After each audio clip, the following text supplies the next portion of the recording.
Good evening, everyone.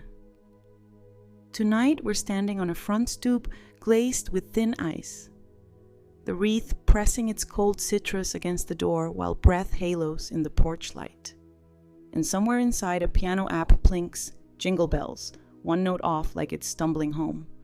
The brass handle chills my palm, the glass side light shows a slice of living room, fireplace coaxed into smugness.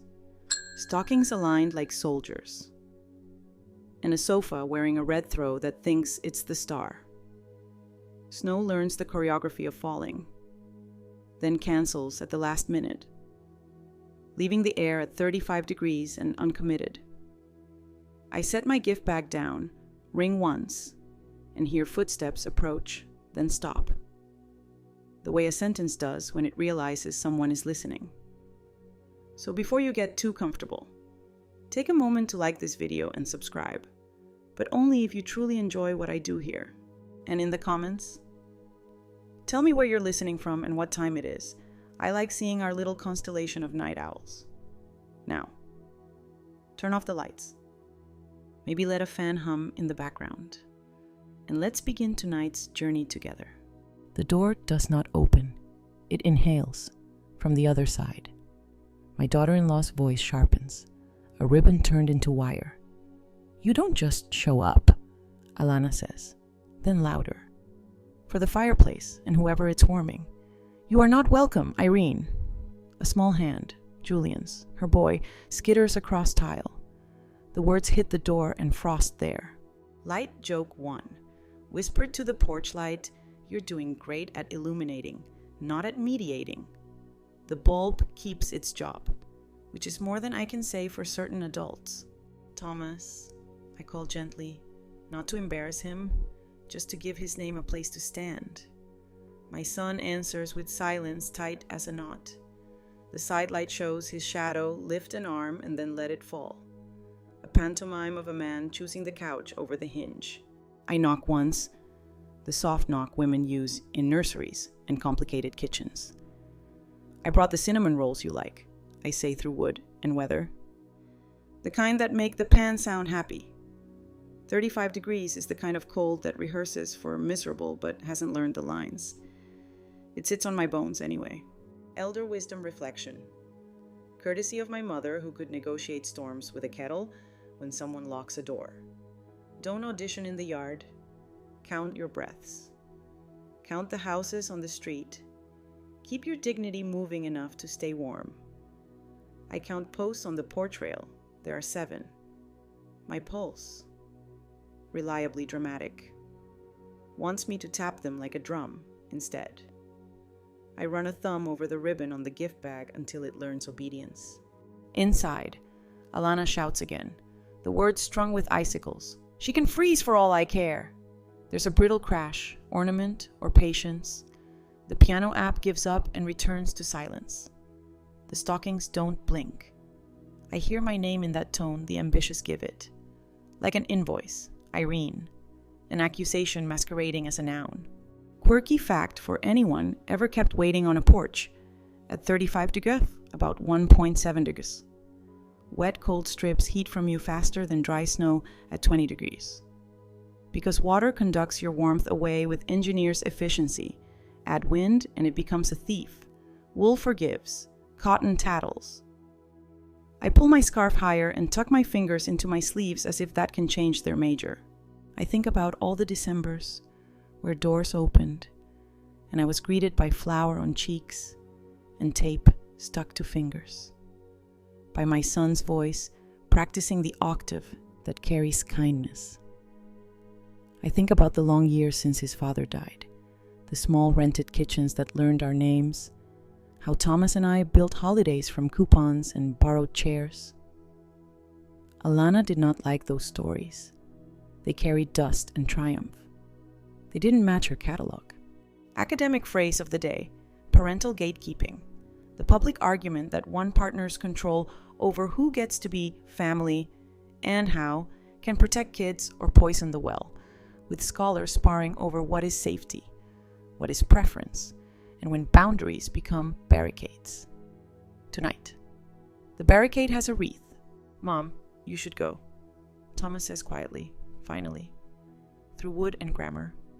It's not a good night. The sentence does not belong to him. It is leased from someone else's comfort. Even so, his voice trembles at the end. A string pulled too tight. For a flashing second, I nearly say, "Open the door or I will never bake for you again." But power that threatens recipes isn't the kind I want. Light joke 2. Murmured into my scarf for the sake of my own backbone. We can rate this door 1 star for hospitality, 5 for insulation. The joke does its one job. It keeps my mouth from breaking into something less useful. I pick up the gift bag and set it gently on the mat. A modest protest in tissue paper. "There's a blue box inside for Julian," I say, because the boy is listening and because truth should always know its audience. "Tell him it's the puzzle of the moon." Alana's laugh arrives like a glass sliding off the edge of a table. "He has no use for you," she says. "You're not his anything." I let the words step past me into the cold, where air takes their heat. I step back into the yard so the door can't pretend I'm leaning against it. The neighborhood is quiet in that careful way cul-de-sacs learn when conflict finds a good porch. A dog coughs 2 houses down. Someone's TV tries to sell a middling miracle. My breath chooses discipline, in and out. The ASMR metronome of self-respect. I stay 10 minutes. Not from hope, but from mathematics. 10 is enough to show I came in good faith. Not enough to make me foolish. Then I leave the bag like an offering to the house gods. Carry home the cinnamon rolls because pride has caloric needs too. And walk back to my car 1 careful step at a time. The way you cross a street you used to own. On the drive. The heater works at the speed of reason. The dashboard reads 35 degrees, pretending it's being generous. I talk to the steering wheel. Nothing dramatic. Just the instructions adults give themselves when someone else forgets how to be one.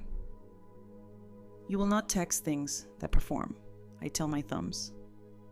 You will take a hot shower, drink a glass of water, and write down what was said. The house will be your witness.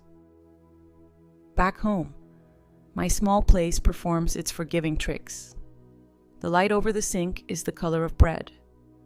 The kettle rehearses its B flat. I set the cinnamon rolls on a rack and cover them with a clean towel, the way grandmothers everywhere protect their feelings. Then I open a notebook and title the page with tonight's date, underline it twice, and write slowly. Because slow writing keeps the story from lying. Went to Thomas and Alana's at 7:05 p.m. with gifts and rolls. Door not opened. Alana, you are not welcome. She can freeze for all I care. Thomas, Mom, you should go. Not a good night. Left gift bag on mat. Came home with rolls. Weather 35 degrees, no wind. Light joke 3. To the pen as it keeps up with me without sighing. I know, darling, this is not the novel we promised. The pen doesn't mind. It was made for this.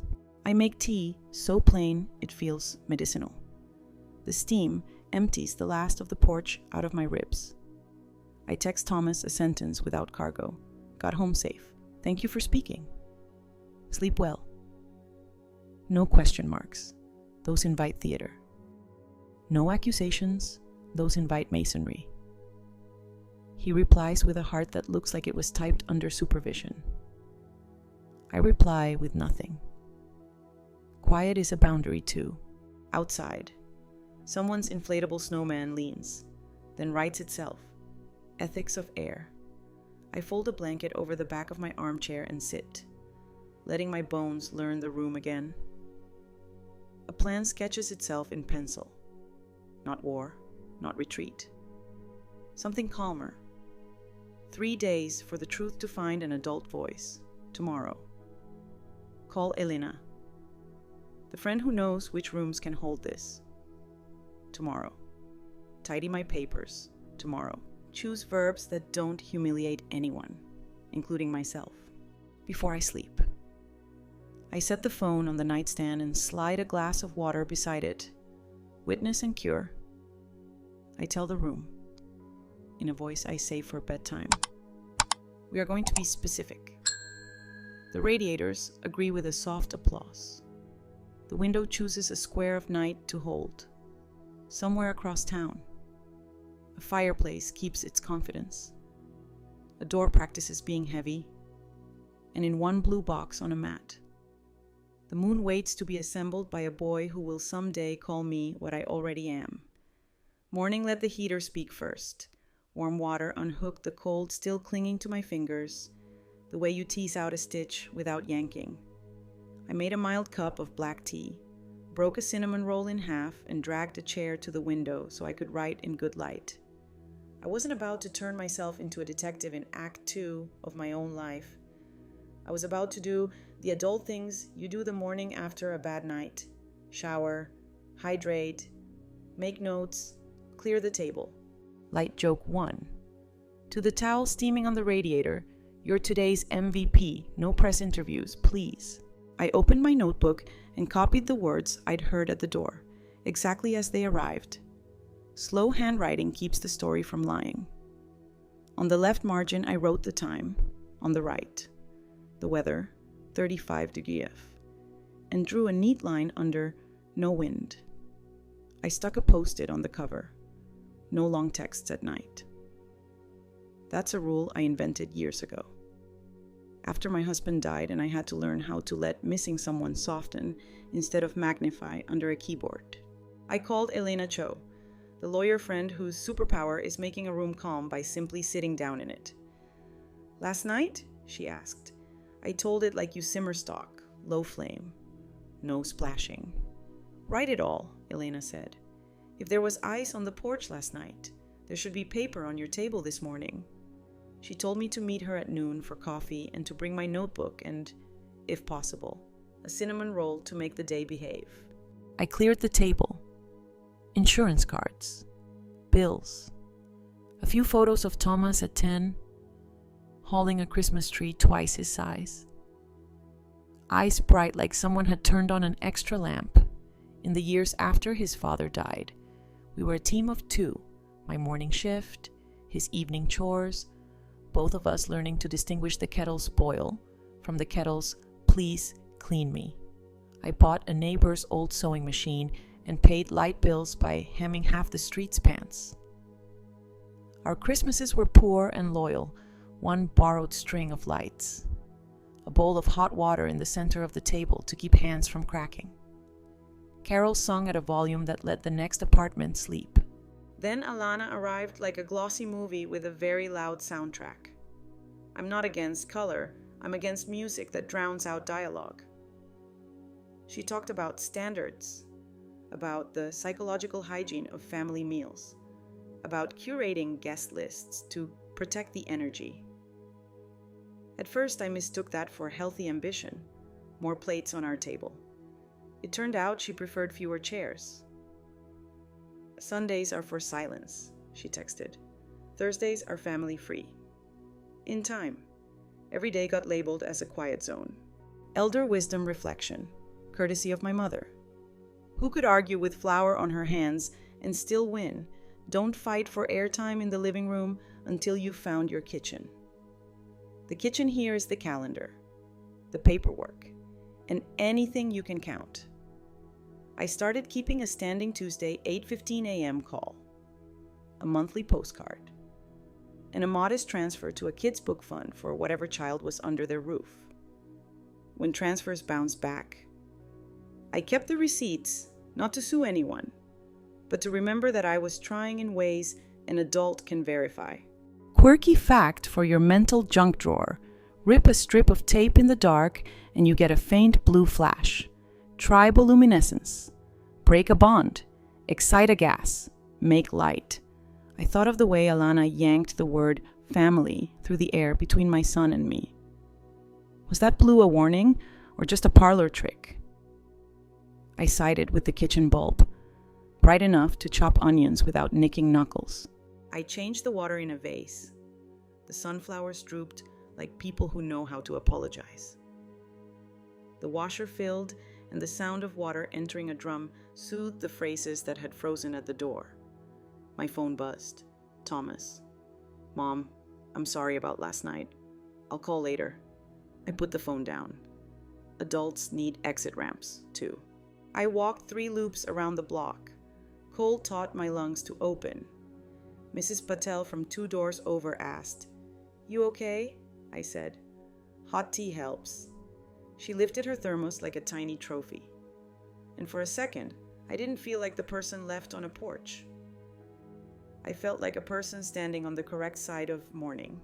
I remembered when Alana first moved in and labeled everything: spice jars, flour canisters, the knife block. Labels are great for houses and terrible for people. She called me unpredictable, called my care emotional labor, called me a process barrier. She called Julian, the stepson she brought with her, a project. I wish Thomas could hear the breath behind those terms. People like labels because they're tidy, people are not. Academic phrase of the day: grandparent visitation doctrine.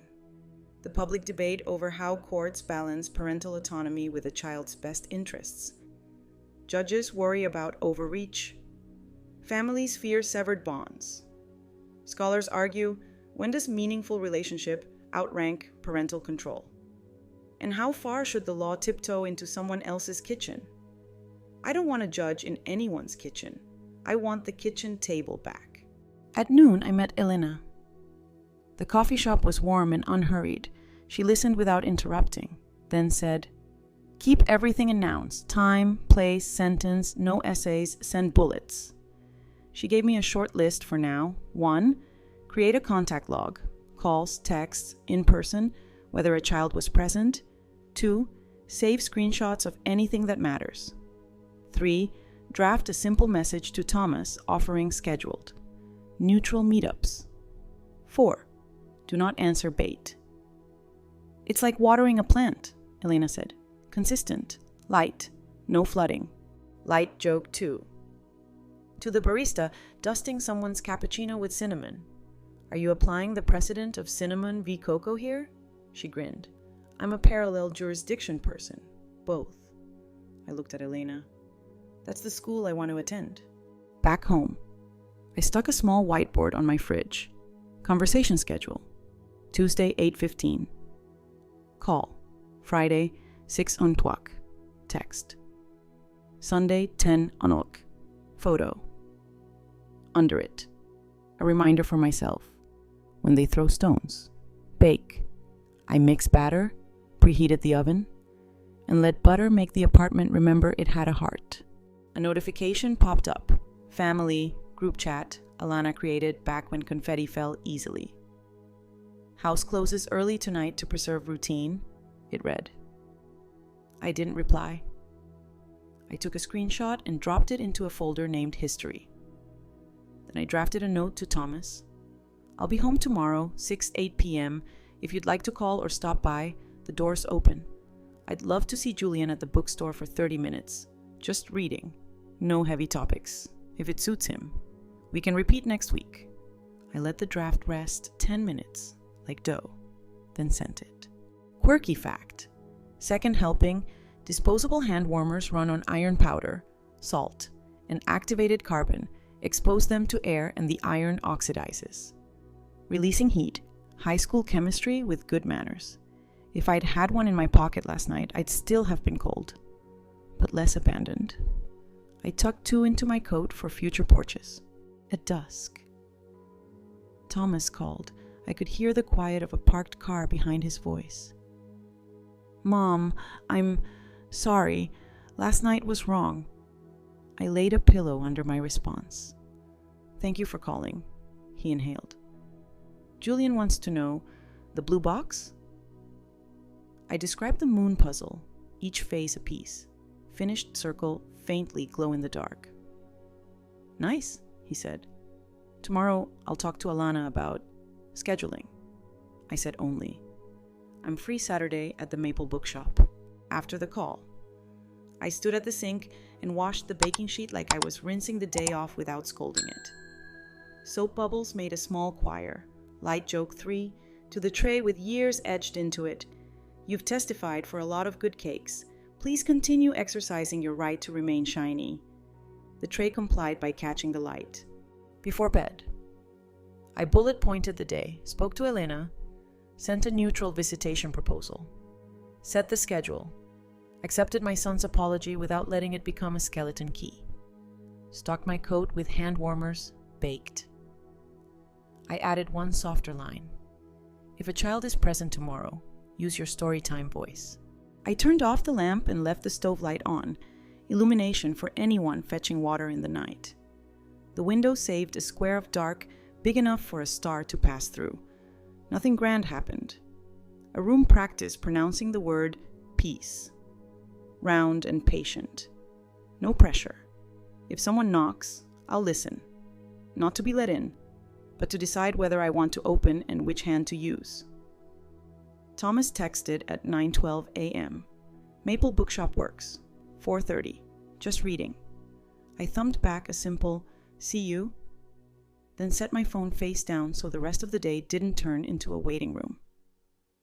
I packed a soft canvas tote, moon puzzle nestled in tissue, 2 picture books with forgiving fonts, a pen that writes without drama, a small zip bag of tissues because grown-ups sometimes spring a leak at children's sections.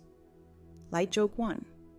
To the toad as it swallowed the moon, "You're cleared for lunar cargo. No turbulence. Please." The toad behaved. Elder wisdom reflection. Something my neighbor taught me when her twins were toddlers and questions rained like confetti. When a kid asks a dangerous question, answer with small, honest nouns, no speeches, no loyalty tests. Give them something they can carry in one hand across a crowded room. By 4, the sky had chosen gray and stuck with it. Maple Bookshop was warm in that way spaces get warm when paper soaks up noise. The bell over the door did its mild hello. A sign near the counter read, "Blind date with a book." Mysteries wrapped in brown paper with 3 adjectives scrawled across the front. I whispered to the stack, "I admire your commitment issues." And the paper didn't take it personally. Thomas came in first, shoulders up around his ears like he'd forgotten they have a home. Julian trailed a step behind, hands in his jacket pockets, hair doing that teenage wind thing. He was older than the photo on my fridge and younger than his caution. He glanced at me, then at the aisles, then at the floor, 3 checks to see if anyone was keeping score. "Hey," he said. "Hi," I said. Voice set to the soft register bookstores prefer. He tilted his chin at the toad. "Is that the moon?" "It is," I said, with faces that don't argue. We made for the back corner where the rug pretends not to be tired and the chairs know better than to squeak loudly. Thomas sat at the end of the aisle with a view of us and the door. The compromised posture of a man who wants safety and trust at the same time. I set the moon on the small table, peeled back tissue like a magician who respects a reveal, and let the glow in the dark edges catch the overhead light. Quirky fact, tucked into the moment because he was looking at the puzzle like it might teach science. Glow-in-the-dark coatings aren't magic. They're phosphors, usually strontium aluminate, tiny crystals that swallow light and then burp it back slowly. The better ones glow for hours if you give them a good charge. "So it's like a battery you can see?" Julian asked. "Exactly," I said. "It remembers light and returns it later without pretending it made it." He nodded. A boy approving a metaphor with his whole head. Then, carefully, like he was stepping onto a frozen pond. "Can I ask you something?" I put the box lid down so the cardboard wouldn't feel left out. "You can ask me anything," I said. "I'll answer what's mine to answer. If it's not mine, I'll say so." He stood there, a kid working out what weight a sentence might have. "Are you my grandmother?" Before I could speak, the store's espresso machine released a short hiss, steam, not opinion. I kept my answer as small as it needed to be. "Yes," I said. I married your grandpa before your mom ever met your dad. I loved your dad when he was small. I don't need any paperwork to keep that love. But the paperwork exists too. He breathed out through his nose. Okay. She said you weren't anything. He didn't say who she was. He didn't have to. People sometimes say short things when a long thing hurts, I said. Long things are heavier and harder to carry to the car. He smiled, not quite ready to use the smile in public, and sank into the chair opposite mine. Thomas stayed at the aisle end, kneading his knee like bread that needed to rise. Academic phrase of the day: boundary ambiguity. The public argument that in step families and other complex homes, roles get fuzzy. Who counts as what? And that ambiguity can either be a phase people grow through with clear routines, or a trap it takes boundaries and kindness to escape. We can be clear without being mean, I said. That's the trick. Julian pointed to the moon. Mom says you tried to come over to make a mess. I let the sentence hang long enough to forget its sharpest edge. I came to drop off a gift and cinnamon rolls, I said. The door didn't want guests. I didn't make a scene. Thomas's jaw made a movement that read like an apology practicing its vowels. She said you banged and screamed, Julian said. But there wasn't much belief in it. I tapped like this, I said, and knocked softly on the side of the table. He nodded. That sounds more like your vibe. We built the moon in silence for a bit. Waning gibbous cooperated. Waxing crescent tried to wander. He placed the final piece with a satisfaction he did not perform. So, he said to the glowing circle, how do we call each other? He didn't look at me. The moon reflected in his pupils like he'd planned the shot. You can try a name and see how it fits, I said. No pressure. No announcements. He glanced at Thomas, then back at the puzzle. Can I try Gran? My chest did the small, involuntary thing chests do when a word moves back into its old house. You can, I said. And you can change your mind later without anybody making a poster about it. Light joke, too. To the chair that creaked at the exact wrong moment. We hear you writing your memoir. Please keep drafts under 200 pages. The chair resettled. Julian snorted. He had more questions. Small ones. Did Thomas like Legos as a kid? Yes, but he kept re-engineering the instruction booklets like they needed a better plot.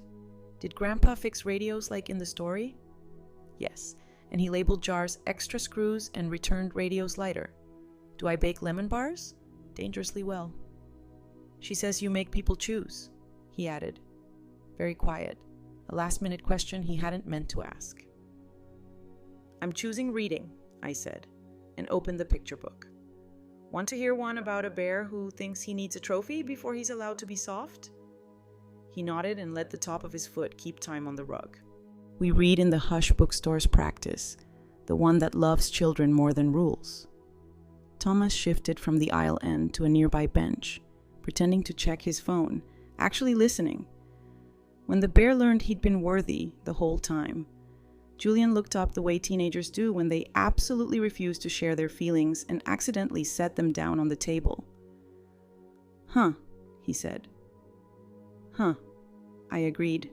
Time stays fluid in stores with paper, so I checked the clock and stood. We said 30 minutes. I'm a woman who respects a clock even when I don't like it. He stood, too, hands back in pockets, and then took them out, and then put one back. Can we do this again? He asked. Same place. No discussions. Just books. And like light science. We can, I said. We'll put it in ink.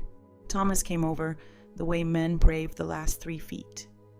Thanks, Mom, he said, eyes bright like a person standing too close to his own weather. Thank you for reading, I said to both of them.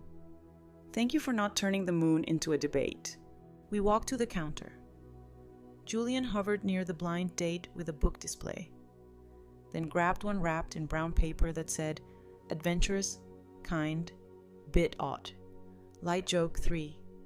To the mystery book as it slid into his hand, May your odd be the useful kind.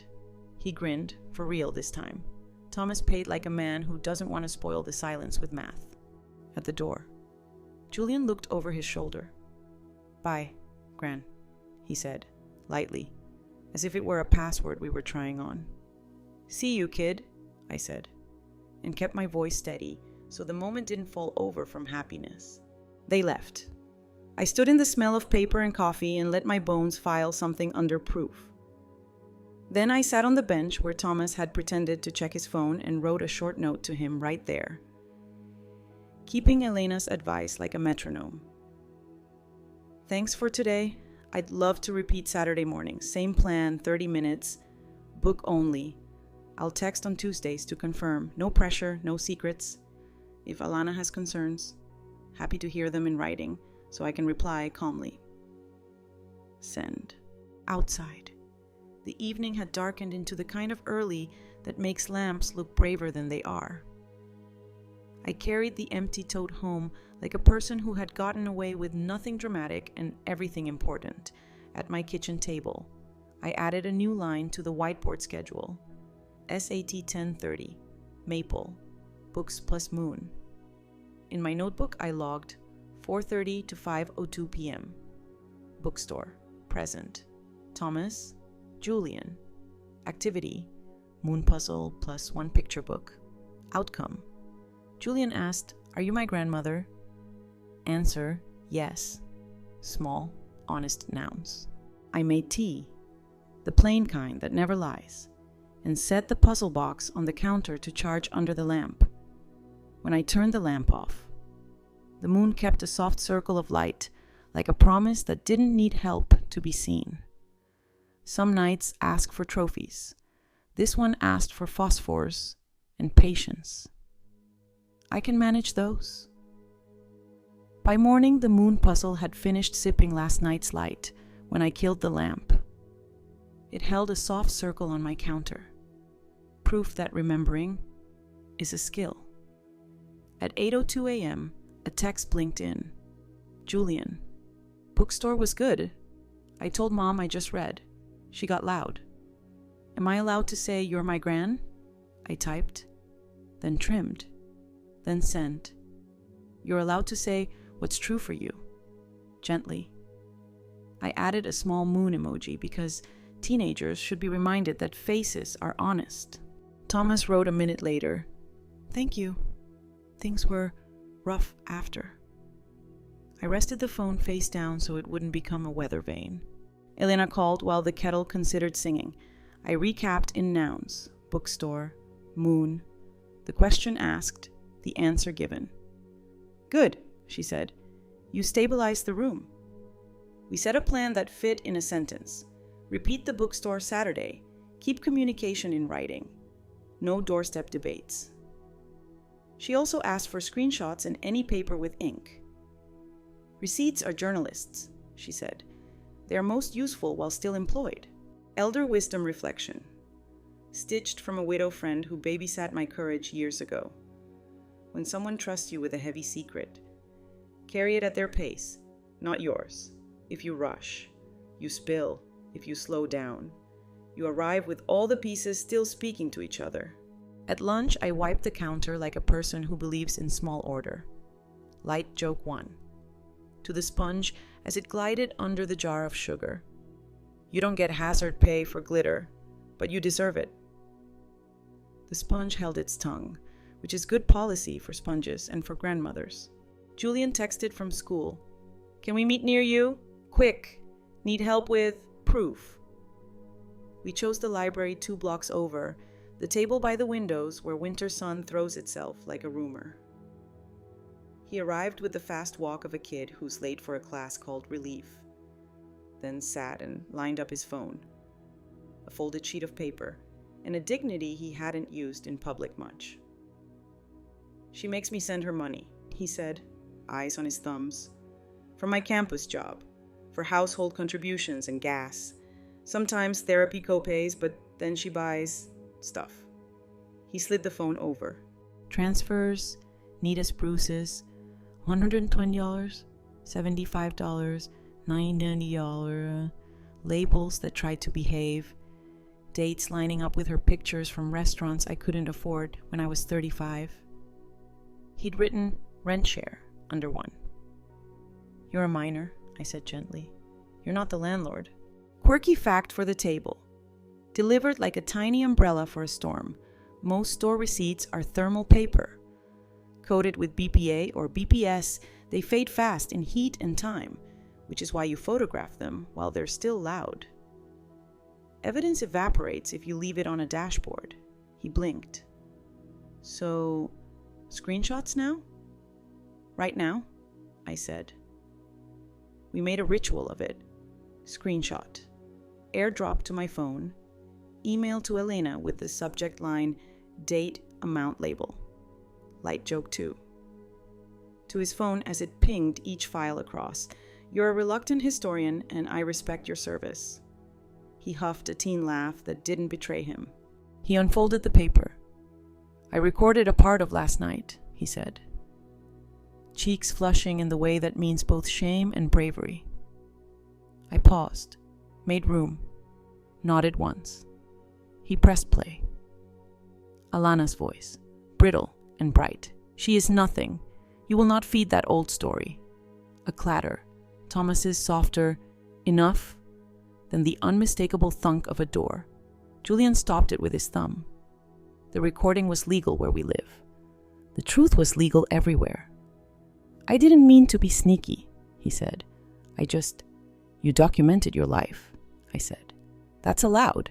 Academic phrase of the day, parentification, the public debate about kids taking on adult roles, financial, emotional, or both. Sometimes called role reversal. Some argue it can build competence.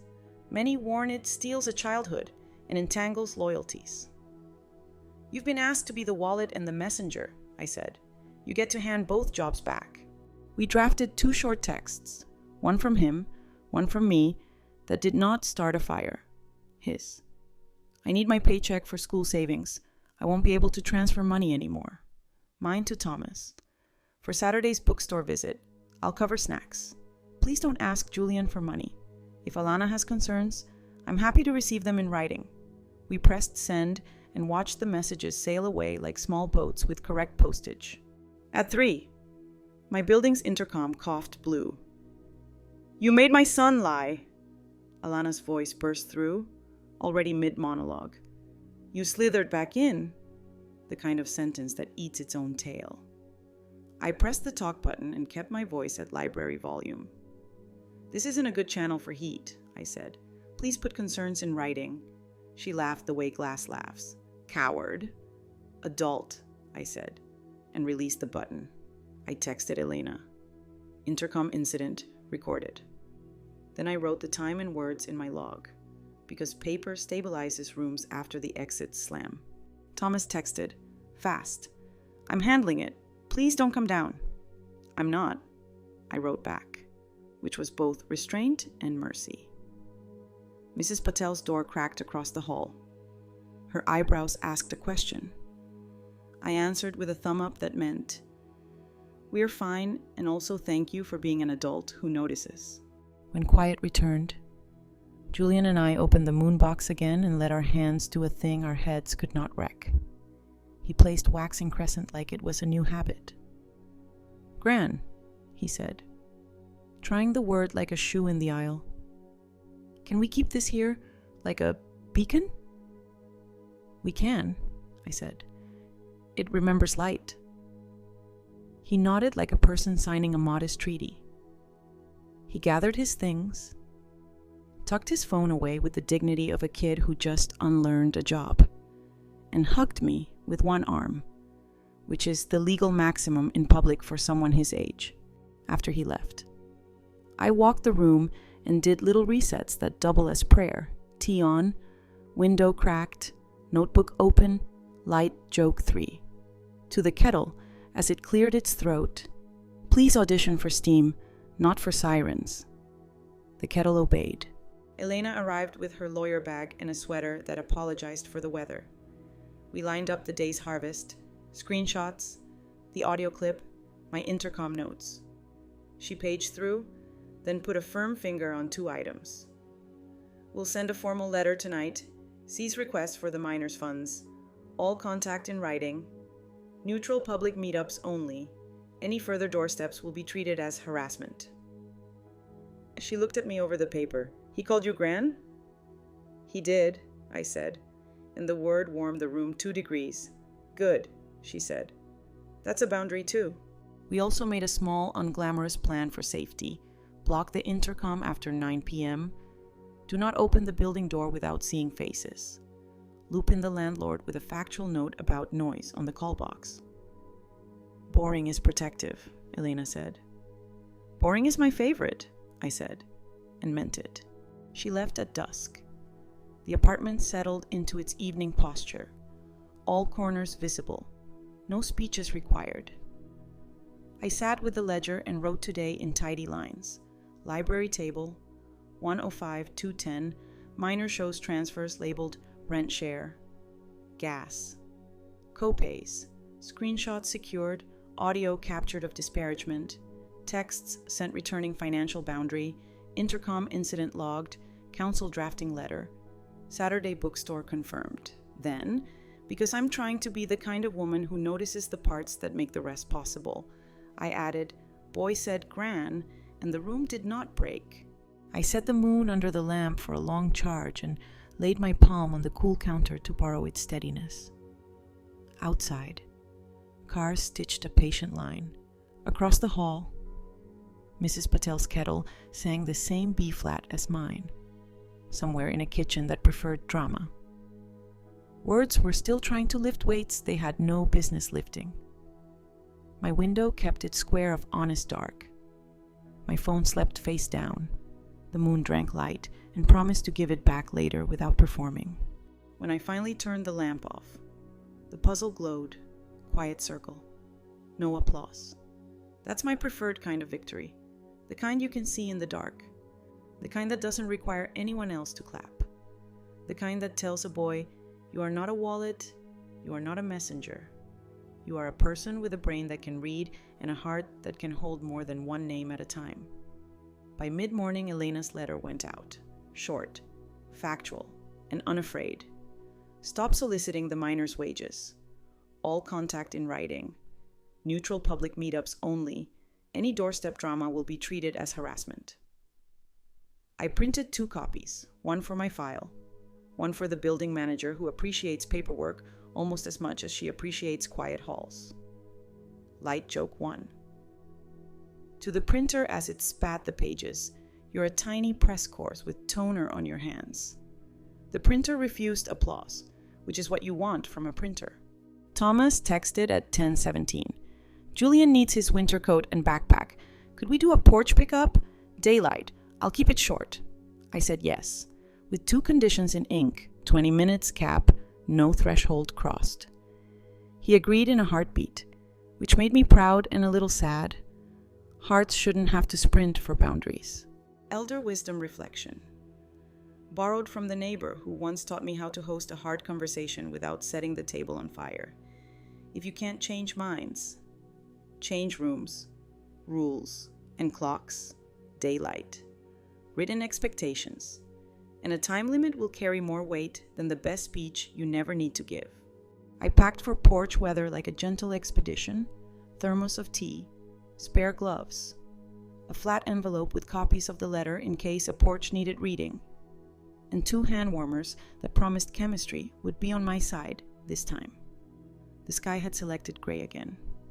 The air said 36 and behaved like 30. Thomas's house looked like a catalog photo trying to keep a secret.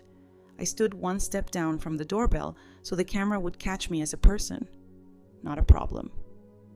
The door opened to Alana's smile, polished, brittle, charity thrift store frame. You again, she said, like a song she was tired of. And then louder for the living room's benefit. She's here to agitate. I'm here for a coat and a backpack, I said, keeping my voice at bedtime. Porch only, daylight, 20 minutes. She rolled her eyes in a full circle and disappeared, shouting for Thomas as if the house had eaten him. He appeared with the backpack. Julian behind him, face set to neutral but hopeful. Thank you, I said to the objects, because sometimes gratitude keeps the air from lying. Julian leaned, barely, toward the door jamb, then corrected himself. The body would like to be loyal to everyone at once. Quirky fact, offered because my brain likes tiny handles on cold days. WD-40 stands for Water Displacement, 40th Formula.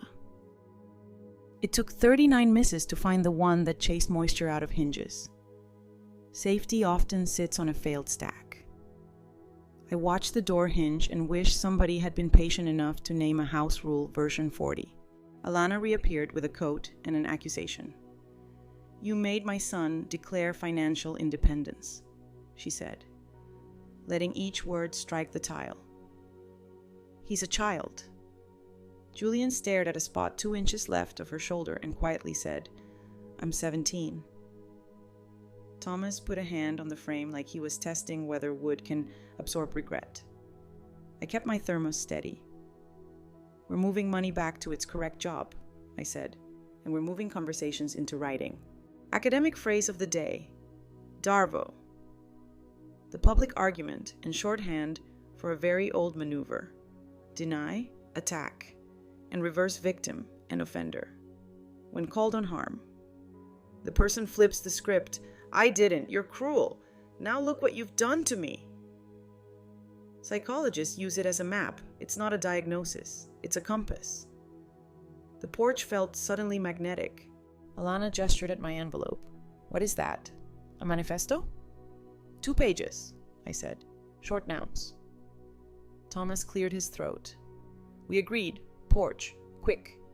He passed the coat to Julian, who shrugged into it like it belonged, which it did. The backpack thumped once against the jamb and behaved. Light joke, too. To the doormat that read, Welcome in an overly optimistic font. You're doing satire today. The mat didn't smirk, which I respected. Julian stepped onto the porch just enough to be in my weather. Bookstore still Saturday? He asked. Eyes down, hope out. Ink on the calendar, I said. He nodded, then surprised me by pressing a folded paper into my gloved hand. From school, he muttered. The letterhead said, Student Support Services at the top, an appointment with a counselor who understands kids who carry too much. Good, I said, and let my voice tell him every supportive thing my hands couldn't say in front of this door. From inside, Alana's voice rose. Don't poison him against me. Darvo's second letter, alive and well. I kept my tone low. We're reading books and building moons. Thomas's mouth did the thing men's mouths do when they'd like to be braver than the hallway will allow. Thanks, Mom, he said. The 2 syllables carried more work than they should have. A postal carrier trudged up the walkway, handed 3 glossy catalogs to no one in particular, and fled the weather. The porch camera blinked. I noticed the way Alana positioned herself between Thomas and the threshold. Choreography that would look like affection to strangers. I looked at my watch. 8 minutes. We're halfway, I said softly, like a teacher who wants to keep recess on the schedule. Alana tried a new tack. If you cared about family, you wouldn't drag the law into Christmas. I let the thermos lid click shut. A small punctuation mark. Adults use the door to keep me outside in 35 degrees, I said. Now, adults are using paper to keep kids warm. Julian's eyes flicked up for a second, approval as brief as a star. Thomas didn't look at anyone. He said, to the space between us. No more transfers from Julian. We'll budget properly. It came out like someone practicing a new instrument. Imperfect. Beautiful. She turned the temperature down 3 more degrees. You're pathetic, she said. The camera blinked again, a tiny, indifferent witness. I didn't answer, because some words are just fishing trips. I sipped tea. The steam treated my nose like a person. Okay, I said, keeping to the lesson plan. We've got coat and backpack. Saturday is ink. If there are concerns, please email. I'm happy to reply with the same number of sentences you send. Thomas let a tiny laugh escape. Genuine. The kind that belongs to the boy who used to re-engineer Lego booklets. Alana tossed her hair the way people do when they want their heads to feel bigger. Light joke 3. To the porch light, while I stepped back, "You are not a mediator, but you do good work as a sun understudy." The bulb did its best impression of noon. Time. I nodded to the three of them, identical nods on purpose. "Thank you for the porch," I said, and left. Julian texted before I reached the corner, "Thanks for not adding fire." I sent back. "Thanks for remembering your coat." He sent a moon. Small boys grow into tall boys, but keep the same vocabulary if you let them. At home, I logged the visit with clock, weather, nouns. I added a line Elena would like. Darvo, attempt noted, responded with boundaries, not adjectives. Then I opened my kitchen window for exactly 2 minutes and let the apartment change air. Mrs. Patel's kettle sang the same B-flat as mine, down the hall. A toddler interviewed a sippy cup. The world had other storylines, and it didn't mind if I borrowed their rhythm for a while. I emailed Elena a tidy recap and attached the student services appointment. She replied with 3 words I wish every grown-up had on their wall. "You're building record." Then, a beat later, "How's your pulse?" "Behaving," I wrote. Thermos helped.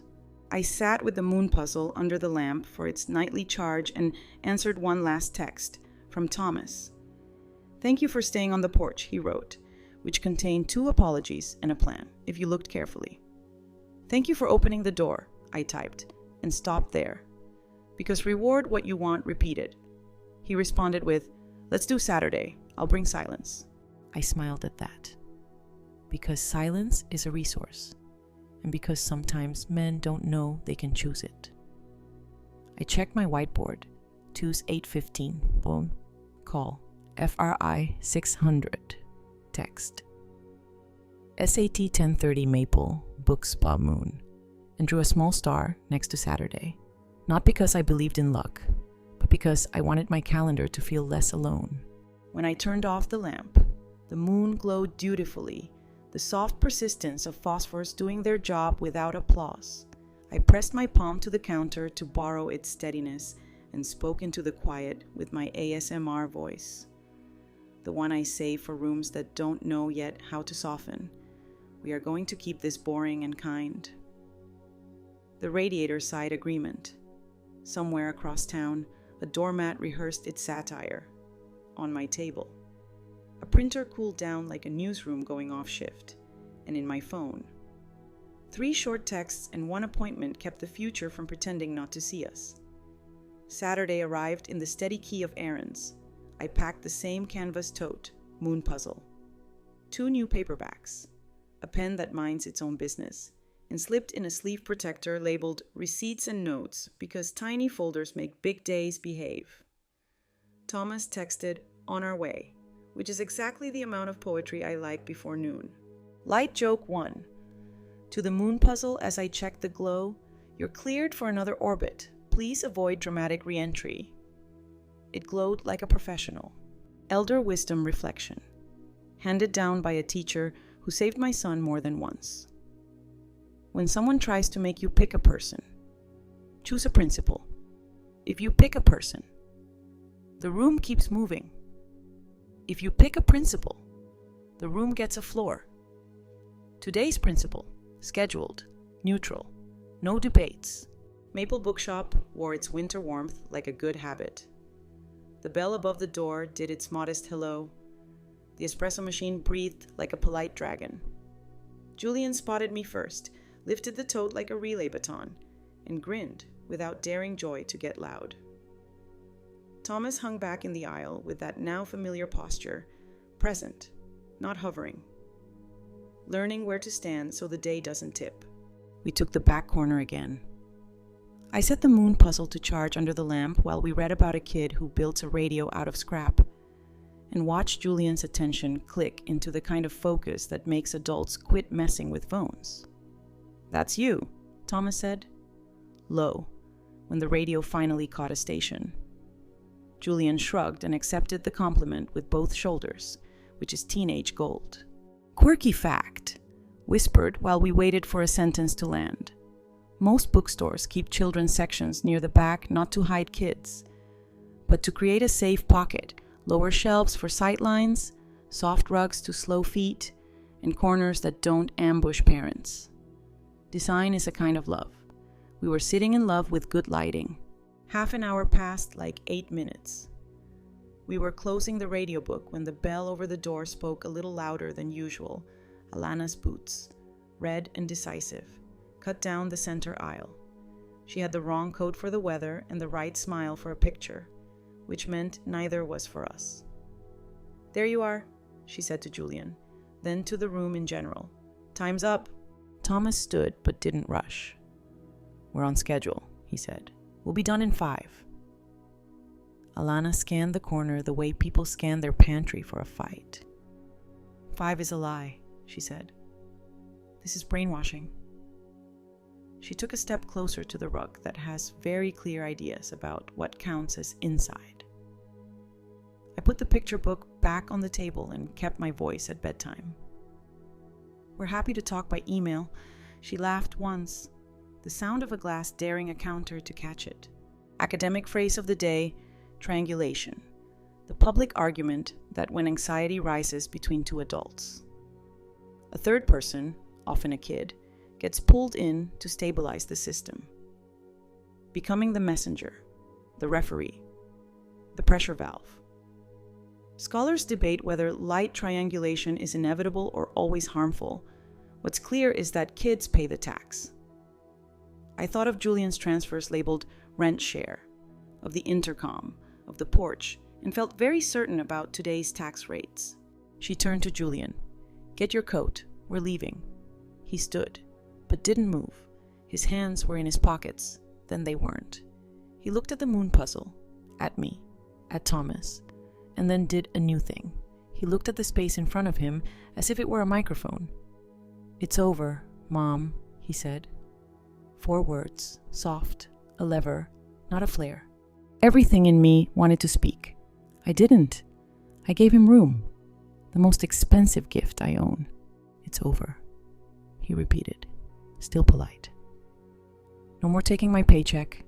No more saying she's not my gran. No more yelling at doors. We're doing Saturdays at the bookstore and school stuff at school. And if it gets loud, I'm staying with Dad. He swallowed. And I'm keeping the moon at Gran's so it remembers light. The espresso machine released a small sigh, like an appliance agreeing with a teenager. Alana blinked. "Who fed you those lines?" "Me," he said, and his voice didn't crack, which felt like a minor engineering miracle. "I wrote them down at the library. My counselor has a copy." Light joke 2. To the espresso machine in a whisper it couldn't hear. "We appreciate your supportive hissing." It minded its foam. Alana shifted to the move I've come to recognize. "You're being manipulated," she said. "She's nothing to you." Julian didn't look at me, which I took as respect. "She's my gran," he said. "That's not a debate." Thomas stepped in just enough to be visible.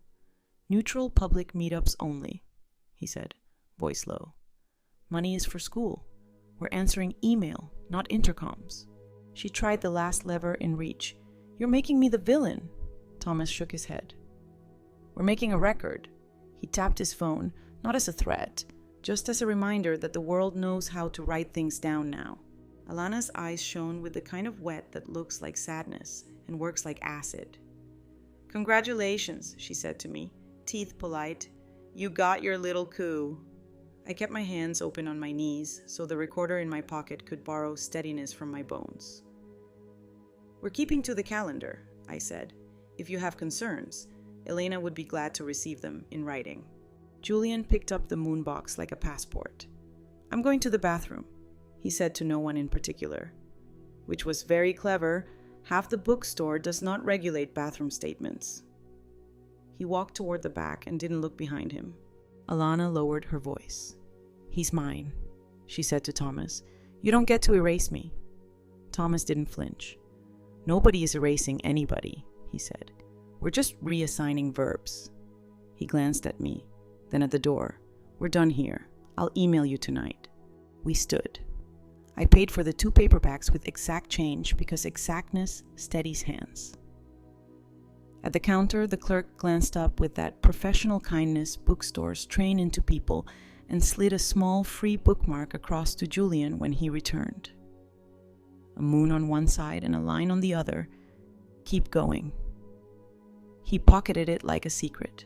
Outside, the air was bright and undecided. We stepped to the curb so the door could close and claim its own peace. Alana followed, began a sentence that wanted to grow teeth, and stopped when the light changed. Email, Thomas said again. We'll answer when we're calm. She stood there for a beat, then turned on the heel of a woman who refuses to let the day see her run. We walked to the corner. Thomas exhaled so completely it felt like a house settling. He said it, he murmured. He really said it. He did, I said. He picked a principle. Julian, eyes on the bookmark, said. I didn't want to be mean. You were specific, I said. Specific isn't mean. Quirky fact. Offered like a peppermint after a dentist appointment. Strontium aluminate, what makes glow-in-the-dark things glow, can recharge in shade if the ambient light's good enough. It's slow, but it works. You don't need direct sun, you need consistency. That's encouraging, Julian said, because he's secretly fluent in metaphors even when he claims he isn't. We set next Saturday in ink. Thomas promised to email by 7 p.m. with a calm summary of today and the plan going forward. I promised lemon bars next time because sugar can be a bridge if you don't try to make it a road. Light joke 3. To the crosswalk signal as it blinked its little white person into motion. Thank you for modeling clear instructions. It blinked back dutifully. At home, I logged the hour in tidy lines. Bookshop 10:32, 11:18. Alana arrived 11:01. Statements made by minor. Wages retained, kin term chosen. No yelling boundary. Lodging contingency. Father affirmed neutral meetups plus email-only conflict. No escalation. Recorded. I sent Elena a summary. She replied with 2 sentences and a plan. Beautifully boring. Tonight I'll send a parenting time proposal and an email-only rule with a courtesy copy to Det, Ruiz, in case this escalates. I sat with a cup of honest tea, turned off the lamp, and watched the charged moon hold its soft circle on the counter. I thought of windows and corners, of rooms with floors, of boys who decide which nouns they want to carry into the next decade. I wrote one more line in my ledger because paper likes to be thanked. Boy said, "It's over," and the adults did not argue with the echo.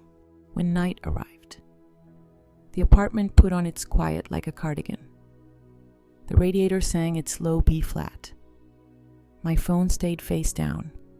Across town, a porch light did its poor imitation of the sun.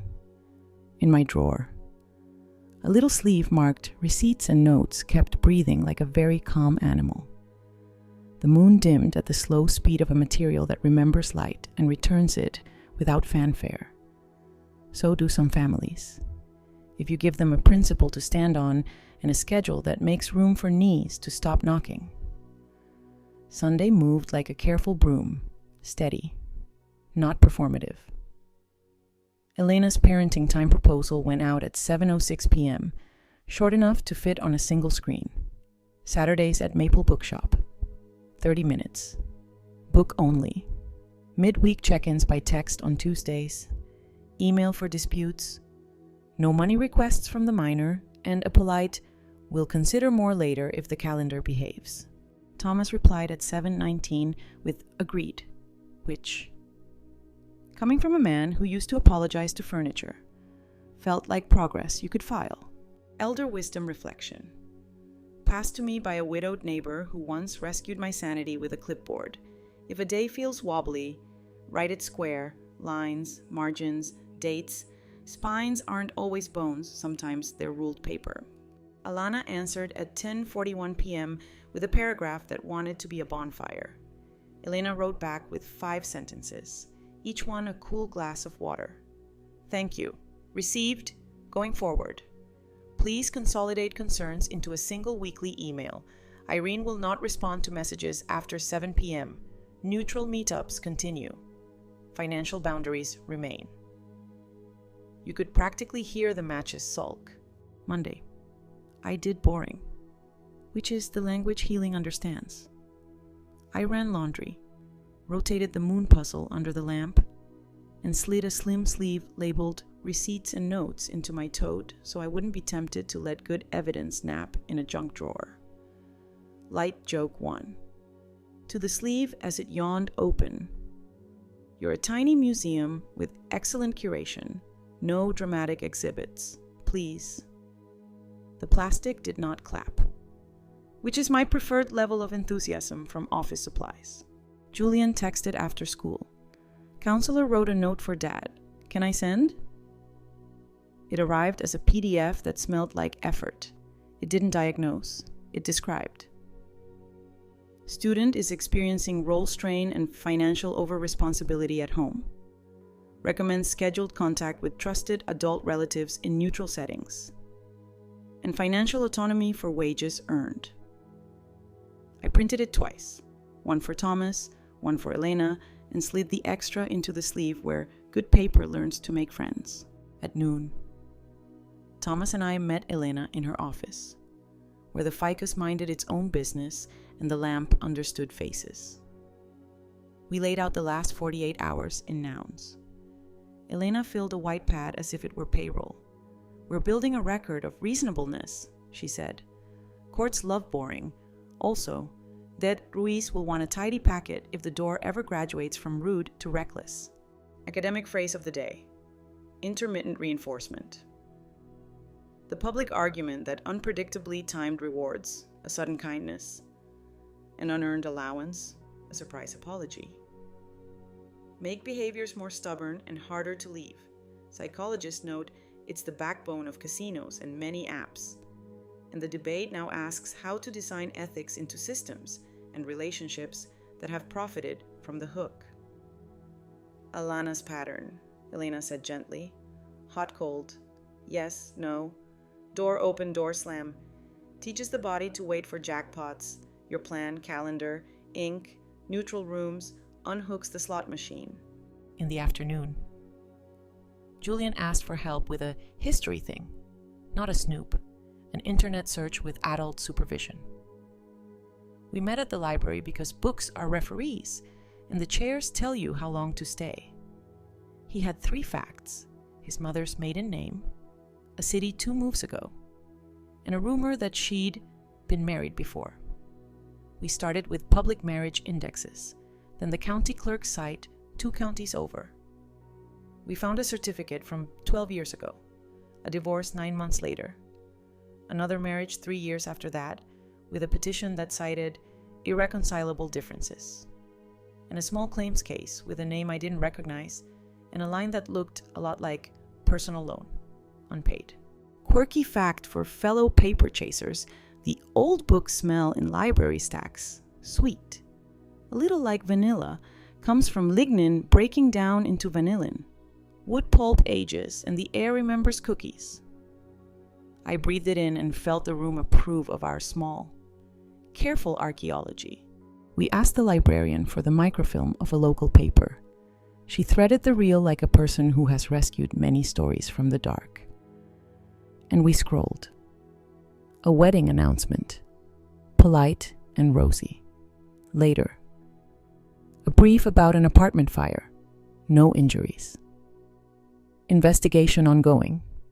Then a notice of a life insurance claim filed by a name Alana once used. Not proof of a moral, but the outline of a weather pattern. We printed only what belonged to us, the marriage and divorce records, the small claims docket with public case numbers, light joke too. To the microfilm reader as it hummed, "Thank you for not jump scaring us. ASMR standard supply." It word, obedient. Elena reminded us not to hoard what we couldn't lawfully keep or explain. "We don't build conspiracy boards," she said. "We build timelines." Back at her office, She three-hole punched the marriage and divorce abstracts and a neat list of case numbers. 2 prior marriages, 1 short-lived, 1 mid-length, a small claims habit, possible insurance. We do not accuse, we observe. She slid the packet into a tab called History. If Det Ruiz asks tomorrow, we hand him only what carries stamps. Thomas stared at the table with the look of a person assembling himself from lumber. I kept thinking there was a switch I could flip, he said. Like if I were kinder or quieter or louder? Elena put the pad down. You picked a principal, she said. That's the only switch you get. We also called the bank, not for drama, for hygiene, on speaker. A patient woman confirmed that Julian's paycheck account was now view only to the parents. Transfers disabled except by Julian in person. She used phrases that felt like fresh paint, autonomy, minor protection, flag for unusual activity. I thanked the air. Thomas did, too. Late afternoon. A reply arrived from Alana. 3 paragraphs and an attachment labeled Behavioral Expectations. It read like a corporate memo written by someone who had never met the humans involved. Elena responded with a single sentence. Please route any proposals through council. Meanwhile, the Saturday plan stands. She CC'd Det. Ruiz with a calm line. For your awareness, ongoing boundary setting. No threats. No in-person contact beyond porch pickup. Ruiz replied with government brevity. Received. If escalation, call. Light joke 3. To the county clerk's embossed seal on one of the divorce abstracts. You look like a fancy cookie. Please do not crumble. The paper held. That evening, Julian texted a photo of his desk.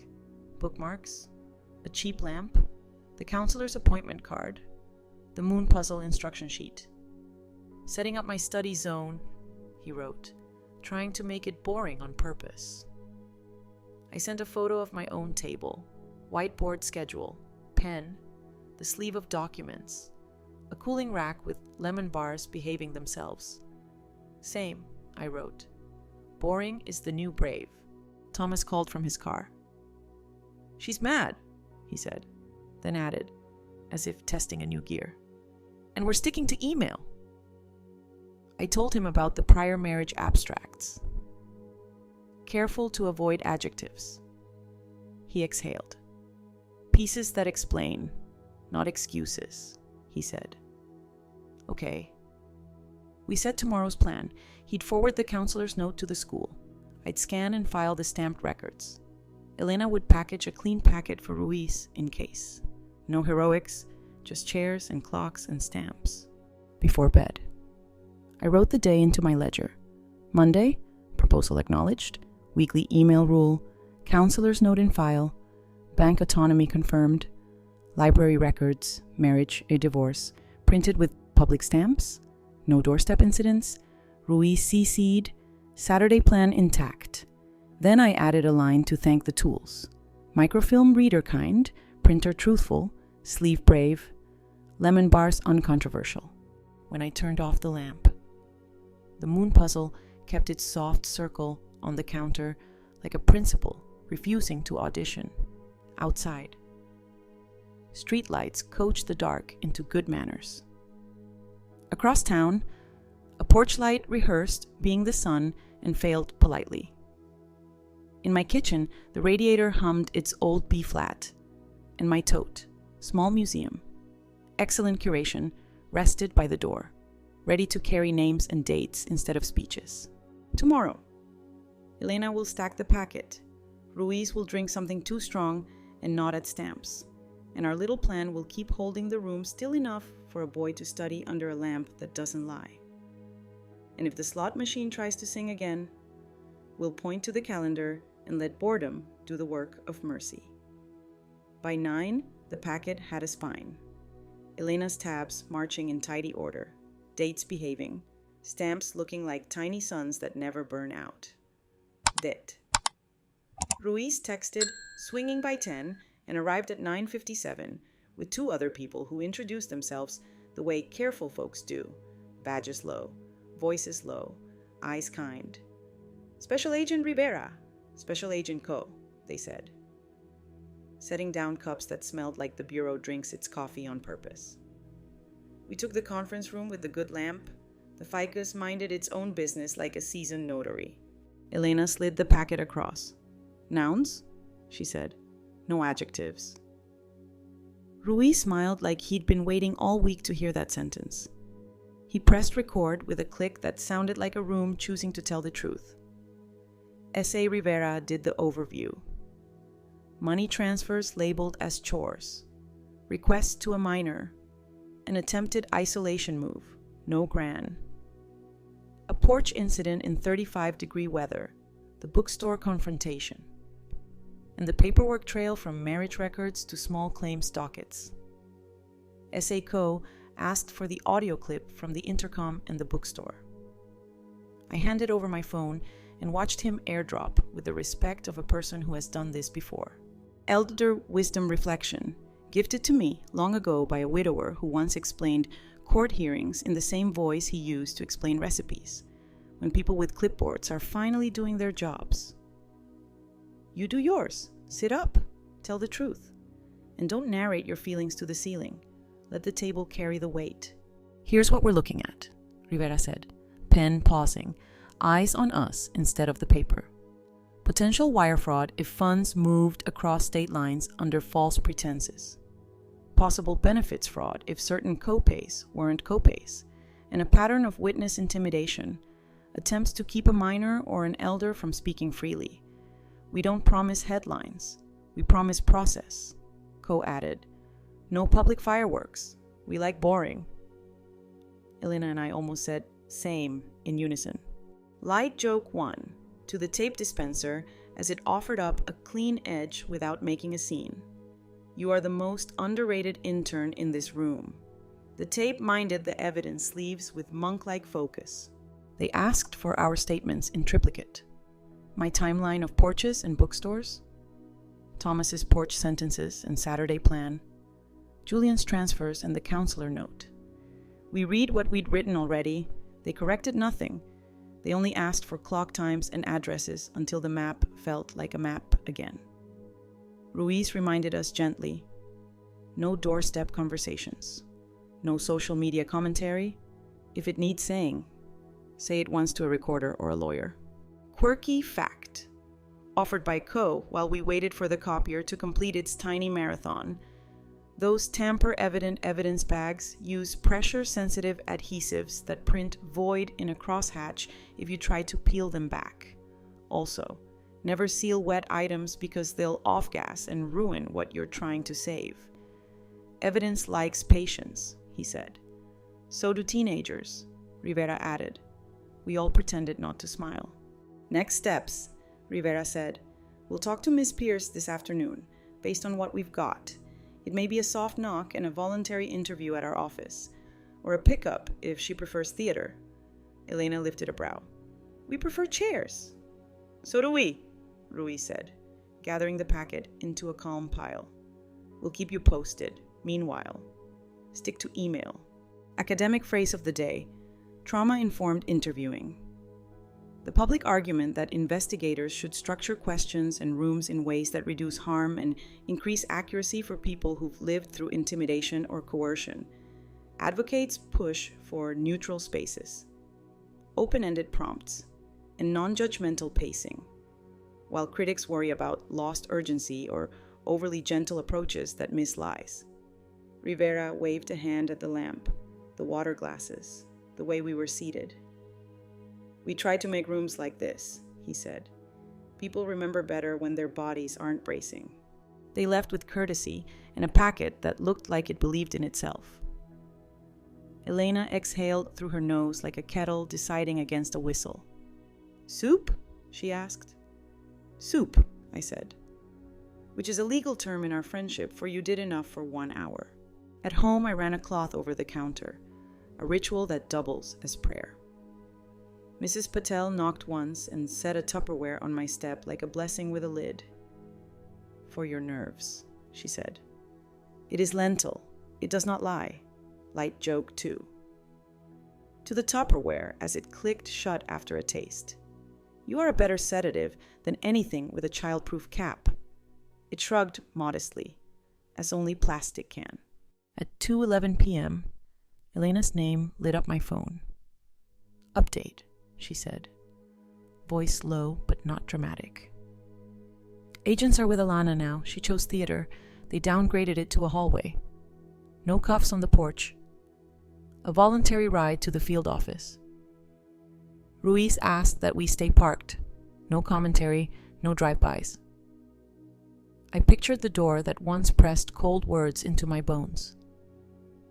A hallway felt like progress, indoors, fluorescent, accountable. Thomas texted at 2:19. "She's gone with them."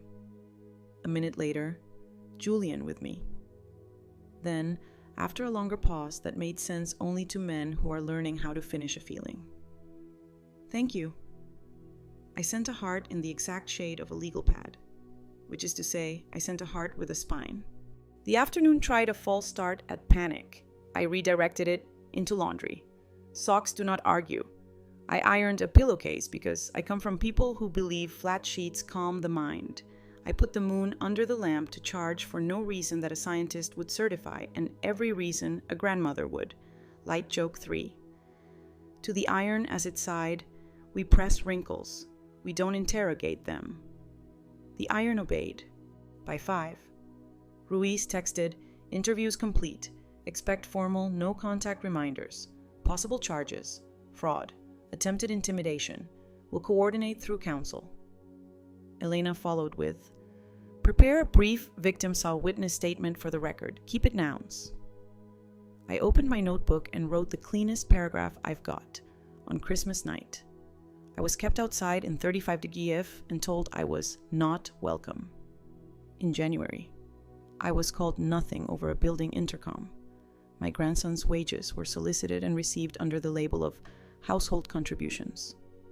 In response, we moved all contact to scheduled, neutral, public settings, and we put financial boundaries in writing. We want peace, not spectacle, safety, not punishment, and chairs instead of corners. Thomas called from his kitchen with a plane of gratitude hovering over the sink. He kept it short because some men learned that brevity is a new kind of courage. "She's mad," he said. They were calm. Julian made himself a sandwich. We let that be the yardstick. A boy made a sandwich. No symphonies, just bread and the decision to put something between it other than shouting. Evening invited lamps. I checked my whiteboard. Tuesday text, Friday check-in, Saturday books, and added a small square that said, "Statements tomorrow, 10 a.m., Elena." I tucked copies of today's emails into the sleeve marked "Receipts and Notes" because the future lives on paper, not on vibes. I also wrote to Julian because teenagers deserve check-ins that aren't interrogations. "How's your sandwich?" He replied with a photo. Bread. Turkey. Too much mustard. The moon instruction sheet in the background like a flag. "Charging," he wrote, and I hoped he meant more than plastic. At 8:03 p.m., an email arrived from Pierce A. with the subject, "Please read." Elena had warned me. I didn't open it. I forwarded it to her and wrote, "Routing to council per plan." She replied with, "Good boundary. Sleep." I left the subject line unopened like a door I don't need to touch to know it's heavy. Before bed, I wrote the day in tidy lines. Agents briefed, packet accepted, interviews done, no cuffs on porch, no contact reminders pending, Thomas with Julian, sandwich constructed, soup lentil, moon charging. Then I added a line for the child I used to have and the adult he's trying to be. Son said thank you without asking for a tool. Room stayed upright. I turned off the lamp. The puzzle kept its soft circle. Phosphorus doing the quiet chemistry I trust across town. A door that once auditioned for winter was learning fluorescent posture in a federal hallway in my kitchen. The radiator hummed its old B-flat, and the Tupperware breathed garlic the way a very small miracle does. Tomorrow we'll sit with Elena, sign what needs signing, and let the record carry what breath shouldn't. And on Saturday, unless weather has an opinion, we'll read about a bear who learns he was worthy before he ever won a trophy. That's the only headline I need on my refrigerator. By morning. Process had a pulse of its own. Elena sent over a tidy stack, our witness statements in final form. A draft no-contact order with the inch-wide margin judges like to use for handwriting. And a one-page summary of the Saturday plan, so no one could pretend not to understand it.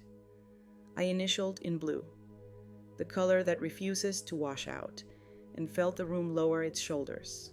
Thomas came by on his lunch break, signed his parts, and left with a copy in a sleeve labeled Calendar, which is exactly where courage likes to live. El Dear Wisdom Reflection, gifted to me years ago by a neighbor who could fix a crisis with a clipboard and a casserole when a family is wobbling. Make your apologies proportionate and your appointments exact. People trust clocks more than speeches. We set ours in ink, Tuesday texts, Saturday bookstore, monthly counselor check-ins. No doorstep dialogue, full stop. At the courthouse, the air smelled faintly of old wood and determination. We passed through the metal detector, which beeped at my binder because even plastic wants attention sometimes. Light joke 1. To the machine under my breath, I'm only carrying nouns and a pen that minds its manners. It blinked us through like a polite bouncer. The judge listened the way people do when they've decided not to chase drama around the room. Elena spoke in verbs, was kept outside in 35 dig, wages solicited from a minor, intercom used for disparagement. Neutral plan now functioning. Ruiz's brief note sat on the file like a quiet chaperone. Academic phrase of the day. Procedural justice. The public argument that people are more likely to accept outcomes, even hard ones, when the process feels fair, respectful, and predictable. Critics say fairness theater can mask unequal power. But the data keeps nudging us toward chairs, lanes, and clocks. The judge used that script without announcing it. He asked open questions, repeated the rules out loud, and wrote the order slowly enough that the room could breathe with his pen. By noon, we had a clean sheet, email only for disputes, neutral public meetups, no request for the minors' funds, no contact with me outside counsel, exchanges in daylight or through school. Violations go to Ruiz, not to group chats. Alana's attorney objected in paragraphs. The judge answered in sentences. The stamp landed with a soft thump that made my ribs agree to relax. Light joke 2. To the embossed seal, as it cooled, you are a very small moon. Thank you for shining on the boring. We practiced our new shape. Thomas forwarded the counselor's note to school and HR, so I need to step out at 10:30 on Saturdays. Would not look like haywire. The principal replied with a thumbs up and a line about study carols if Julian ever needed quiet. I set a midweek soup on the stove, garlic, lentils, a generous bay leaf, and wrote receipts and notes on a fresh sleeve in marker that smells like middle school but behaves like law. Julian, who has lately adopted the posture of a person learning to be his own room. Texted a photo of his desk, the moon bookmark, a budget scribble that put food and bus fare above everything else, and a yellow sticky that read, "Ask before sending money, underline." Quirky fact for the sticky note fans, the first paperclip became a symbol of resistance in Norway during World War II. People wore it in their lapels to say, "We are holding this together," without a speech. I slid a paperclip onto the top of Julian's counselor letter, a private nod to quiet protests that work. Elena suggested we do a very unglamorous thing, onboarding to ordinary. Pick 3 chores you'll do together that have nothing to do with lawyers, she said. We picked grocery lists, laundry sorting, and the weekly moon check, Saturday after the bookstore. Julian helped me label the pantry in a language food understands: beans, rice, soup base, and laughed at my mischief drawer. which hoards rubber bands and exactly one glue stick, like it's preparing to found a tiny republic. Thomas learned my washing machine's dial by feel. Delicates. Cold. A setting that forgives, and put towels in like a man swearing an oath. The charges moved at their own government tempo. Ruiz emailed that the fraud counts were with the DA, the intimidation behavior was on a separate track, and that Alana's counsel had asked for a conversation. Elena translated, probably a plea that trades noise for structure. We didn't spike the ball, we double-checked the calendar, light joke 3. To the fridge whiteboard as I drew tidy boxes for the week. You're doing more for peace than any speech I've ever given. The marker squeaked like agreement. At therapy, Dr. Lang, who keeps a bowl of peppermint tea bags on her credenza and a rug that makes your feet remember gravity, Thomas and I did a kind of archaeology that doesn't use shovels. He practiced the sentence that frees men from 1,000 bad habits. I can love 2 people and still pick a principle. He said it like someone reading a line on stage for the first time, and then said it again like someone who planned to use it at a kitchen sink on a Tuesday. We also wrote a tiny script for door moments. I will answer by email. This is not a safe channel. We can reschedule when calm. It felt hokey, and then it felt like oxygen. Julian met with his school counselor and came back with homework that wasn't math. 3 boundaries written in his own hand, each with a who, when, where. 1. Wages. Me only. ATM after school. Dad to co-sign if needed. 2. Meetups. Saturdays at Maple. Grant's kitchen only for soup and science. No doorstep talks. 3. Conflict. Email to council. No intercoms. If loud. Go to Dad's. He taped the list inside his closet. He also asked if we could keep the moon puzzle at my place until further notice, which is teen for until I believe that light will still be here on Thursday. We had our first tempted to swerve moment on a wet Wednesday. An email arrived at 9:03 p.m., subject line bright with urgency and half-truth, proposing a reset dinner for the sake of optics. Elena texted one word, ignore. I put my phone face down and washed the soup pot instead. Boring is a muscle. It gets stronger when you feed it dishes. The next morning at 10:15, we received the real email from council. Elena answered with a polite no and a link to the order. Our quiet plan kept being louder than invitations to theater. We made room for one kindness that didn't cost anyone a boundary. A photo for my hallway, after the bookstore. Thomas stood outside my building with Julian and the moon bookmark. And I took a shot where no one performed, but everyone belonged. We printed it at the pharmacy in matte, gloss tries too hard, and hung it by the kitchen where light is kind. It made the apartment look like a place that had been through loud and chosen soft. The DA's office scheduled an early status conference. I put on the jacket with the honest pockets and carried my binder like a spine in the hallway. We saw people choosing many strategies. Jokes too loud, silence sharp as glass, small talk that wanted to be a parachute. We stuck with water and the quiet seat under a clock. Elena returned from the council bench with news you could file, likely plea on the fraud and intimidation behaviors. Restitution schedule. A longer civil order with teeth but no fangs.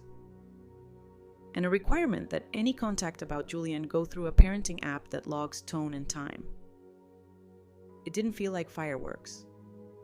It felt like a floor. We exhaled in the stairwell because stairwells don't judge, Thomas said. Does this count as winning? I shook my head. It counts as not losing the parts we can keep. He nodded. The kind of nod men use when they're building a bridge and don't have time for poetry. We bought groceries, bread, eggs, a ridiculous amount of lemons, and went home to practice being a household that eats and cleans and reads, period. That night, I wrote the day into my ledger, careful as a clerk, order signed, parenting app chosen, counselor plan taped, wages protected, soup replenished, moon charged, no doorstep incidents. I added a line I hadn't allowed myself before. Hallway photo hung. Then I put a paperclip on the page, quiet resistance, and set the binder on the shelf where regular books live. Not because the work was done, but because it was finally the right kind of ordinary. When I turned off the lamp, the puzzle did its small halo thing without asking for applause. Across town, someone else's lamp probably hummed the same note. The radiator held its B flat. My phone slept face down, uninterested in late-night theater. Tomorrow had modest plans. A call from Ruiz if the plea crystallized, a check-in with Dr. Lang, and a grocery list that could be finished on foot. The headline, if we needed one, would be exactly 8 words. We kept what was ours and shared the rest. The plea came on a Tuesday that smelled like rain on warm concrete. No fireworks, just signatures choosing a quieter road. Elena texted the terms in nouns: plea on fraud and attempted intimidation. Restitution schedule with math, a high schooler could check. A long civil order with teeth. No contact outside counsel. Neutral meetups only. No money from the minor. All logistics through the parenting app that logs time like a clock with a memory. Thomas replied, understood. I replied, received. Ruiz sent a thumbs up made of government. The room stayed upright. Elder wisdom reflection. Handed to me by a woman who survived 2 hurricanes and a custody calendar. When you can't get harmony. Get tempo. You can't force people to sing together. But you can keep the beat. Same time, same place, same rules, until the song is simple enough for tired hearts.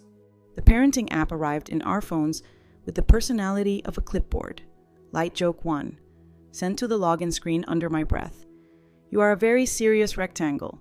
Welcome. It beeped back in bureaucratic. Messages flattened into timestamp lines. Temperature lowered 3 degrees. Saturday confirmed. 10:30, 11 Hotois. Maple Bookshop. Noted. Council copied. This is how people who used to light matches learn to use lamps. We kept our little rituals. The moon puzzle charged each evening under my lamp. Julian's counselor had him make a budget that put bus fare and food at the top. Savings next. Nonsense last. He taped it above his desk like a treaty. Thomas forwarded the court order to HR and the school. I sent Elena lemon bars that did not need legal advice. Light joke 2. To the cooling rack, no press interviews. Please, you're here in a strictly domestic capacity. The bars complied by being universally competent. At the bookstore. We practiced staying in our lane.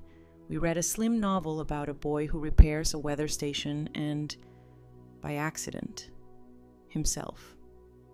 We kept the moon where a lamp could feed it without drama.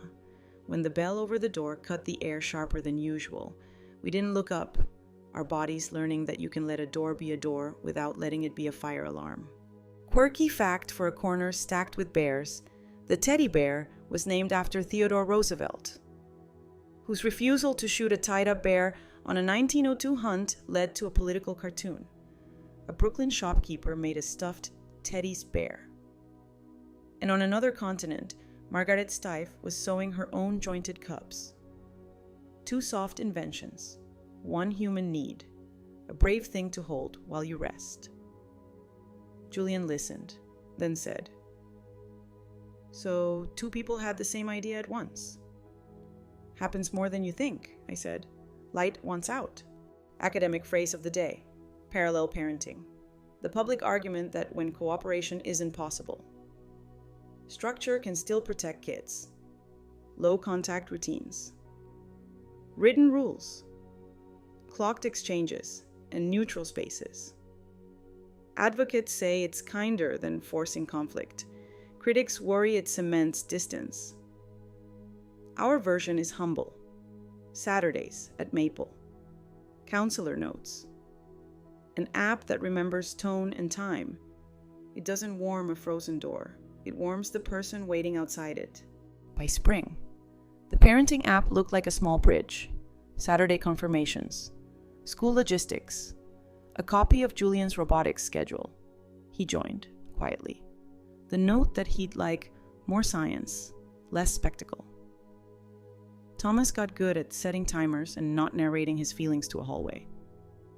I got good at answering with the same number of sentences I was sent. The moon kept its soft circle on my counter like a belief system that doesn't demand applause. Alana sent one letter through council that tried to be apology and policy at once. Elena filed it under correspondence, not epiphanies. And we matched its volume with ours. Thank you for the note.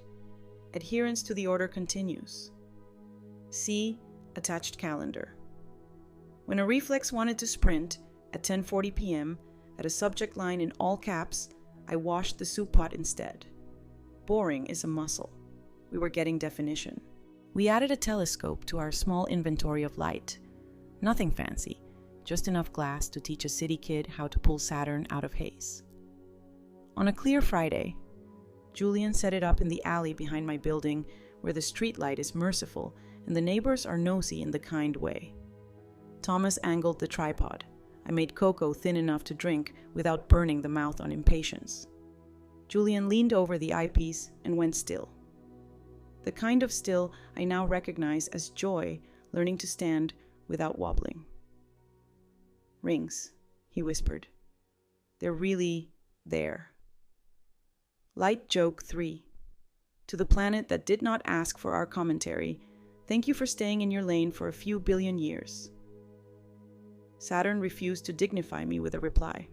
On the 1-year mark. We didn't make a speech. We kept our appointments. A Saturday in ink, a soup that doesn't lie, a photo printed matte and framed plain. We added one new tradition at Julian's request, mooncheck, and one line of gratitude on an index card. Not forced, things like bus was on time. Math quiz felt fair. Gran didn't oversalt. The cards live in a shoebox that once held red sneakers and now holds quantity, proof that little adds up. There were misses. A text sent at 9:01 p.m. that needed rerouting. A Saturday when the bus said no. And we read on the phone outside a laundromat instead. A morning I forgot that parallel isn't code for loveless. And felt the sting of the life I didn't get to live. On those days, I used my kitchen's emergency manual. Water first, 3 deep breaths, write 4 nouns you can prove. Date, time, place, verb. Speak in the register I save for bedtime. Keep the broom moving. When the restitution payments arrived, small, regular, undramatic, I marked them on the whiteboard with a dot so tiny only I could see it. Not to celebrate punishment, to recognize a system doing a competent thing. The dots look like stars if you stood far enough back. I didn't stand far back. I stayed close to the sink, where the light is kind, and dried the mugs. On the next Christmas night, the porch at Thomas's house had a new doormat that didn't try to be funny. The door opened, no speech, no trumpets, just hinges behaving like grown-ups. Julian held the moon bookmark like a joke he didn't quite want to tell. And Thomas handed me a paper bag with a loaf of bread still warm enough to be a fact. We didn't bring up last year. We brought up minutes. 30, then cocoa. The fire inside the house crackled in its lane. The parenting app logged what it needed to log without asking for a hug. When I went home, my apartment put on its cardigan of quiet, and the moon puzzle took its usual seat under the lamp. I turned the switch and let phosphors do their small, miraculous job. Remember light now. Give it back later. No confetti required. I pressed my palm to the counter and told the room, we kept the tempo, because sometimes that is the whole miracle.